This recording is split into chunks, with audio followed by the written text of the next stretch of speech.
Good morning दोस्तों, बहुत बहुत स्वागत है आपका। स्टीरियोकेमिस्ट्री में अपने केवल अब 2 वीडियो लेक्चर बचे हैं। सरूपण समावयवता अपन को एक तो पढ़नी है एथेन में और एक पढ़नी है साइक्लोहेक्सेन में। इसके बाद अपना स्टीरियोकेमिस्ट्री वाला जो पार्ट है वो कंप्लीट हो जाएगा। इसके बाद अपन जनरल ऑर्गेनिक केमिस्ट्री शुरू करेंगे। तो आज अपन लास्ट टॉपिक पर चर्चा कर लेते हैं। इससे पहले वीडियो में अपन ने रेसिमिक मिश्रण, इजेड नामकरण, आरएस नामकरण, डीएल नामकरण सारी चीजें कंप्लीट कर ली थी। तो मैं अब लास्ट टॉपिक पे आ रहा हूं, conformational isomerism. Conformational isomerism Hindi में लिख देता हूं, क्या बोलते हैं इसको? सरूपणीय समावयवता।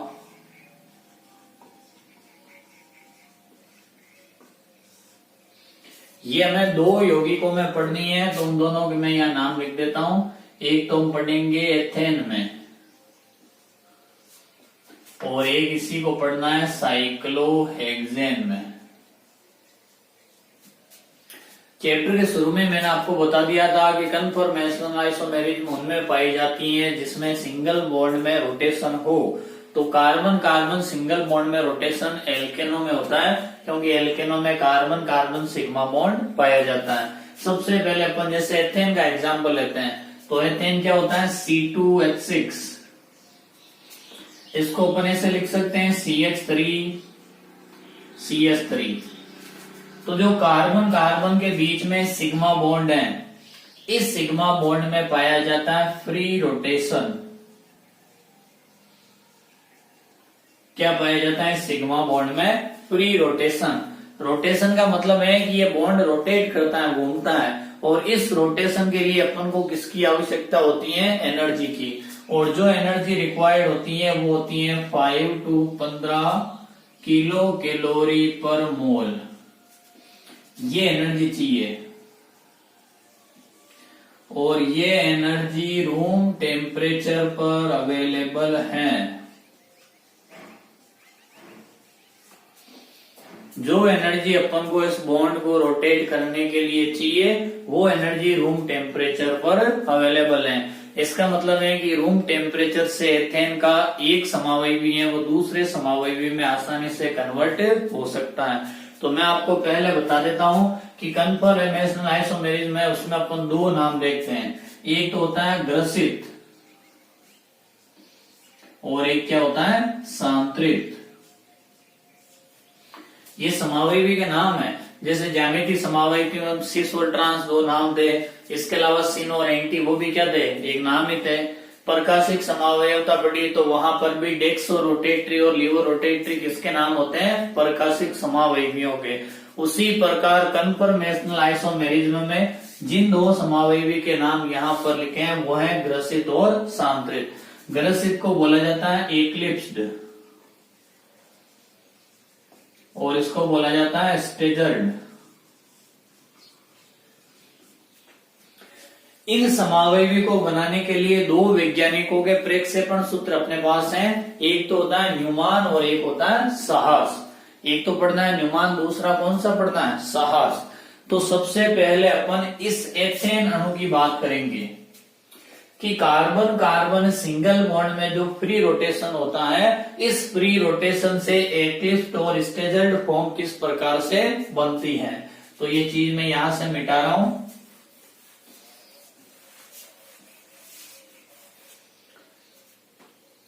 ये देखो यहां पे बना देता हूं मैं पहले। ये CH3,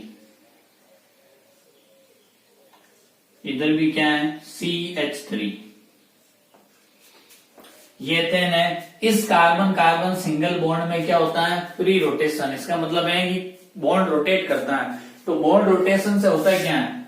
इस कार्बन के जो 3 हाइड्रोजन है और इस कार्बन के जो 3 हाइड्रोजन है, किन्हीं भी 2 बॉन्ड के बीच का अपन बॉन्ड एंगल देखें तो टेट्राहेड्रल जियोमेट्री के चलते ये सारे बॉन्ड एंगल बिल्कुल एक जैसे होते हैं। 109 डिग्री 28 मिनट, क्योंकि टेट्राहेड्रल शेप में है, हाइब्रिडाइजेशन है sp3। तो इस कार्बन के 3 हाइड्रोजन और इस कार्बन के 3 हाइड्रोजन, इनको अपन एक मॉडल बनाकर देखे हैं तो ये 2 व्यवस्थाओं में हो सकते हैं। आगे वाले कार्बन के 3 हाइड्रोजन के ठीक पीछे वाले कार्बन के 3 हाइड्रोजन आ जाए तो इसको बोला जाता है एक्लिप्स्ड फॉर्म। और आगे वाले कार्बन के तीनों हाइड्रोजन इसके पीछे वाले कार्बन के 3 हाइड्रोजन नहीं आता तो इसको बोला जाता है स्टेगर्ड फॉर्म। ग्रसित और सांतरित रूप को दर्शाने के जो 2 व्यू है, न्यूमान प्रक्षेपण सूत्र है उसमें अलग तरह से इस अणु को देखा जाता है, और साहस प्रक्षेपण सूत्र है उसमें अणु को कुछ अलग प्रकार से देखा जाता है। तो सबसे पहले अपन न्यूमान प्रक्षेपण सूत्र बनाएंगे। उस न्यूमान प्रक्षेपण सूत्र का एक रूल विशेष तौर से ध्यान रखने की आवश्यकता है, और वो रूल ये है कि न्यूमान प्रक्षेपण सूत्र में कार्बन कार्बन सिंगल बॉन्ड दिखाई नहीं देता। देखो कैसे बनाते हैं न्यूमान प्रक्षेपण सूत्र। यहां पे पहले मैं ये लिख देता हूं, ये है एथेन CH3 और ये लिख दिया CH3। न्यूमान प्रक्षेपण सूत्र में सबसे पहले एक गोला बनाते हैं। सबसे पहले क्या बनाते हैं? एक गोला बनाते हैं। इस गोले के ऊपर बीच में एक बनाते हैं डॉट, ये यहां हो गया डॉट। गोला बताता है पीछे वाले कार्बन को, डॉट किसको बताता है? आगे वाले कार्बन को। यानी आगे वाले कार्बन के ठीक पीछे वाला कार्बन है तो कार्बन कार्बन सिंगल बॉन्ड दिखाई नहीं देगा। आगे वाले कार्बन के 3 हाइड्रोजन को बताने के लिए इस प्रकार से 3 लाइनें खींचते हैं, और पीछे वाले कार्बन के 3 हाइड्रोजन को बताने के लिए इस प्रकार की टूटी हुई लाइनें खींचते हैं। ये लो, ये डॉटेड लाइनें इस प्रकार से, यहां हाइड्रोजन और यहां हाइड्रोजन। इसमें भी देखो ये आगे वाले कार्बन के 3 हाइड्रोजन, इसके बाद ये पीछे वाले कार्बन के 3 हाइड्रोजन डॉटेड, ये अलग प्रकार से इनको रिप्रेजेंट कर दिया। ये लो, ये हो गए न्यूमान प्रक्षेपण फॉर्मूले। ये तो हो गया एक्लिप्स्ड, ये हो गया स्टेजर्ड। दोनों में फर्क क्या है ध्यान से सुनना। देखो ये कार्बन, ये डॉट, ये कार्बन, ये हो गया पीछे वाला गोला। आगे वाले कार्बन के 3 हाइड्रोजन इसके पीछे हैं, पीछे वाले कार्बन के 3 हाइड्रोजन। तो आगे वाले कार्बन के 3 हाइड्रोजन के ठीक पीछे वाले कार्बन के 3 हाइड्रोजन को बोलते हैं। तो इस कन्फर्मेशनल आइसोमेरिज्म को क्या नाम देते हैं? ग्रसित या एक्लिप्स्ड फॉर्म। ये लीजिए, हिंदी में इसका नाम लिख देता हूं ग्रसित, और ये वाला ग्रसित है तो इसका नाम क्या हो जाएगा? सांतरित। कार्बन कार्बन सिंगल बॉन्ड में बताया था तुम्हें कि रोटेशन होता है, घूमता है।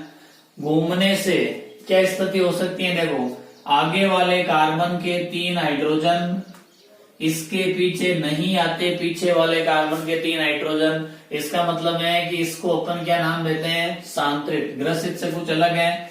यहाँ पर हाइड्रोजन के ठीक पीछे किसी भी प्रकार का हाइड्रोजन है, और इस हाइड्रोजन के ठीक पीछे किसी भी प्रकार का हाइड्रोजन नहीं है। तो इन दोनों के बीच में ये जो एंगल बनता है इसको बोला जाता है रोटेशन एंगल।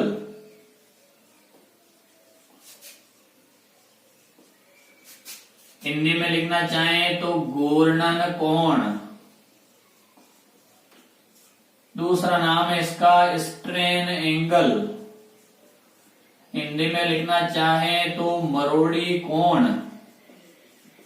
ये मरोड़ी कोण एक्लिप्स्ड यानी ग्रसित रूप में नहीं होता, केवल किसमें होगा? सांतरित में। तो देखो आगे वाले कार्बन के 3 हाइड्रोजन को पीछे वाले कार्बन के 3 हाइड्रोजन ढक रहे हैं, उस तरफ नहीं ढक रहे। ये बॉन्ड एंगल अपन देखें तो हमें बोर्ड पर कितना दिखता है? 120 डिग्री। तो रियल में होता क्या है? देखो ये बोर्ड पर बनाए हैं तो ये 2D संरचना बनी है, रियल में 3D संरचना में ये बॉन्ड एंगल कितना होता है? 109 डिग्री 28 मिनट।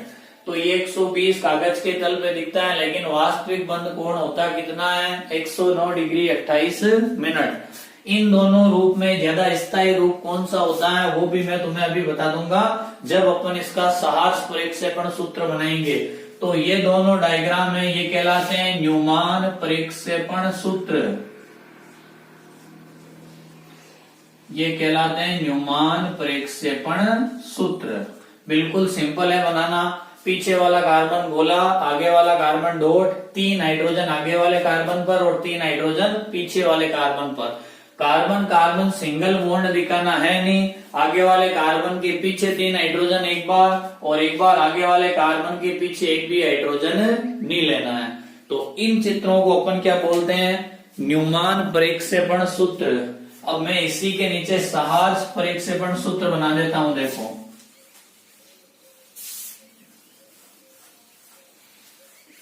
न्यूमान उसने इस प्रकार से बताया था, सहार्स ने उसने इस प्रकार से बताया था कि एथेन अणु का फॉर्मूला इस प्रकार से बनाओ कि कार्बन कार्बन सिंगल बॉन्ड दिखाई दे।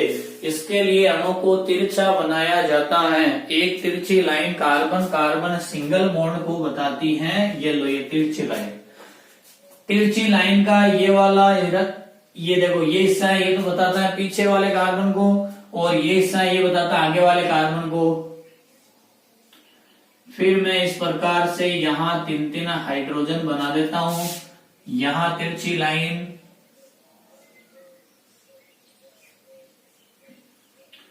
अब आप ध्यान से सोच के देखना कि इस अणु में है क्या। देखो, ये वाला कार्बन और ये वाला कार्बन एक ही है और ये 3 इसके हाइड्रोजन।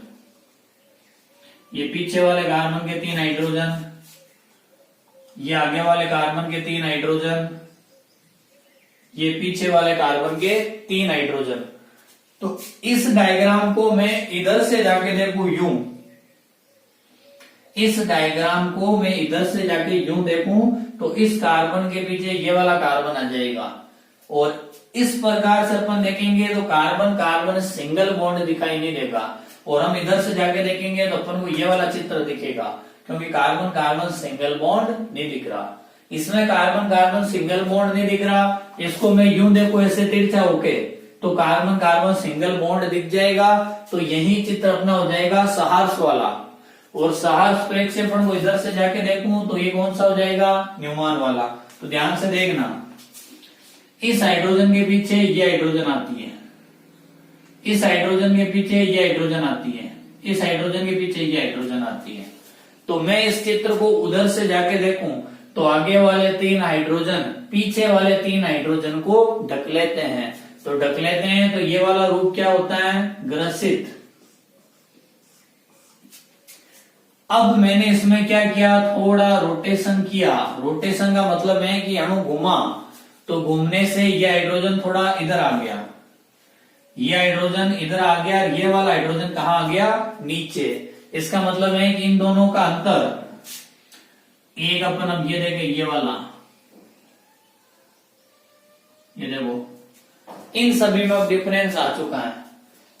कार्बन के एक हाइड्रोजन के पीछे दूसरे कार्बन का हाइड्रोजन होता है, तब उन दोनों के बीच में डिस्टेंस कम होती है। और कार्बन के बाद ये हाइड्रोजन थोड़ा सा घूम के इस गैप में आ गया। इसका मतलब है कि डिस्टेंस बढ़ चुकी है। इसमें नहीं दिख रहा, लेकिन इन बाकी में देख लो, ये यहां था तो डिस्टेंस कम थी, थोड़ा घूम गया तो ये डिस्टेंस क्या हो गई? ज्यादा। ये यहां था तो डिस्टेंस कम थी, यहां आ गया तो डिस्टेंस क्या हो गई? ज्यादा हो गई। इसका मतलब है कि जो सांतरित रूप है उसमें दोनों कार्बन के हाइड्रोजनों के मध्य दूरी क्या होती है? ज्यादा होती है। अब मैं इनकी स्टेबिलिटी की बात करता हूं। देखो, ग्रसित रूप में दोनों कार्बन के हाइड्रोजनों के मध्य, यानी इसके 3 हाइड्रोजन और इसके 3 हाइड्रोजन, इनके मध्य डिस्टेंस होती है कम। सबसे पहली बात ये लो, इनके मध्य जो डिस्टेंस है वो क्या है? कम। डिस्टेंस कम है तो एक कार्बन के हाइड्रोजन दूसरे कार्बन के हाइड्रोजनों को ज्यादा रिपेल करेंगे। इसका मतलब है कि इनमें रिपल्सन क्या होगा? ज्यादा। रिपल्सन ज्यादा होगा तो सिस्टम की एनर्जी भी क्या होगी? ज्यादा। और सिस्टम की एनर्जी ज्यादा हो गई तो स्टेबिलिटी क्या हो जाएगी? कम। इसका मतलब है कि जो एक्लिप्स्ड फॉर्म है, ग्रसित रूप, इसकी स्टेबिलिटी क्या होगी? कम होगी। इस पर जो एक कार्बन के और दूसरे कार्बन के हाइड्रोजनों का कंपैरिजन करें तो ग्रसित रूप की तुलना में यहां डिस्टेंस क्या होती है, ज्यादा। डिस्टेंस ज्यादा होगी तो दोनों कार्बन के हाइड्रोजनों के मध्य रिपल्सन क्या होगा, कम। रिपल्सन कम होगा तो सिस्टम की एनर्जी वो भी क्या होगी, कम। और सिस्टम की एनर्जी कम होगी तो स्टेबिलिटी क्या होगी, ज्यादा। तो ये देखो बोर्ड एग्जाम में आपके क्वेश्चन आ रखा है कि एथेन के ग्रसित और सांत्रित स्वरूपण में कौन सा अधिक स्थायी होता है और क्यों। तो उसका आंसर ये होता है सांत्रित रूप, कि दोनों कार्बन के हाइड्रोजनों के मध्य दूरी अधिक होती है। दूरी अधिक होने से प्रतिकर्षण कम होता है, तंत्र की ऊर्जा कम होती है और स्थायित्व क्या हो जाता है, ज्यादा हो जाता है। तो देखो इन दोनों चित्रों में कोई अंतर नहीं है, इन दोनों चित्रों में कोई अंतर नहीं है। इन दोनों का क्या नाम है, ग्रसित। इन दोनों का क्या नाम है, सांत्रित। इन दोनों को रिप्रेजेंट करने के लिए काम आता है न्यूमान प्रक्षेपण सूत्र, और इसको इस प्रकार से बनाते हैं तो इसको क्या बोला जाता है, साहर्स प्रक्षेपण सूत्र। तो इस प्रकार से सबसे पहले जो कन्फर्मेशनल आइसोमेरिज्म है वो अपन ने एथेन में पढ़ ली। बिल्कुल सिंपल है, आप इसको एक मॉडल बनाकर आसानी से चेक कर सकते हो। दो इस प्रकार के कोई भी, जैसे आलू ले लिए, उसमें 3 तीलियां इधर रोक दो, 3 तीलियां इधर लगा दी, बीच में इस प्रकार की और तीली लगा दो। उसके बाद चेक करके देख लो उसको घुमा के कि आगे वाले 3 पीछे वाले 3 को किस प्रकार ढकते हैं और आगे वाले 3 पीछे वाले 3 को किस प्रकार से नहीं ढकते। तो लास्ट में आप मेरे को बताओ कि एथेन की कन्फर्मेशनल जो आइसोमर है उसमें ज्यादा स्थायी कौन सा होता है। तो ज्यादा स्थायी कौन सा होगा, सांत्रित। ये लीजिए, या ये पूछ लिया कि ग्रसित और सांत्रित रूप में किसकी ऊर्जा ज्यादा होती है और क्यों। तो किसकी ऊर्जा ज्यादा होगी, ग्रसित की, क्योंकि दोनों कार्बन के हाइड्रोजनों के मध्य डिस्टेंस कम होने से रिपल्सन ज्यादा होता है, और जहां रिपल्सन ज्यादा होता है वहां पर एनर्जी क्या होगी, ज्यादा होगी। तो ये कन्फर्मेशनल आइसोमेरिज्म का अपना पहला पार्ट हो गया। इसमें मैंने आपको चैप्टर के शुरू में एक बात बताई भी थी, रूम टेम्परेचर पर ग्रसित और सांत्रित रूप ये दोनों एक दूसरे में मिक्सअप हैं। वो क्वेश्चन याद करो पहले वीडियो लेक्चर में कि कमरे के ताप पर क्या बताया था कि कमरे के ताप पर दो स्वरूपण समावयवियों को अलग अलग नहीं किया जा सकता। यानी कमरे के ताप पर मैं ग्रसित रूप लेता हूं तो वो ग्रसित रूप अपने आप ही किसमें चेंज हो जाता है, सांत्रित में। सांत्रित रूप अपने आप किसमें चेंज हो जाता है, ग्रसित में। क्योंकि इन दोनों को एक दूसरे में चेंज होने के लिए क्या चाहिए, बॉन्ड का रोटेशन। और बॉन्ड का रोटेशन जिस एनर्जी पर होता है वो एनर्जी रूम टेम्परेचर पर अवेलेबल है। तो ग्रसित रूप सांत्रित में और सांत्रित रूप ग्रसित में चेंज होते रहता है। इन दोनों को अपन अलग अलग नहीं कर सकते। तो ये एथेन में स्वरूपण समावयवता हो गई। अगले वीडियो लेक्चर में अपन लास्ट टॉपिक इस चैप्टर का लेंगे, वो होगी साइक्लोहेक्सेन में स्वरूपण समावयवता। थैंक यू दोस्तों।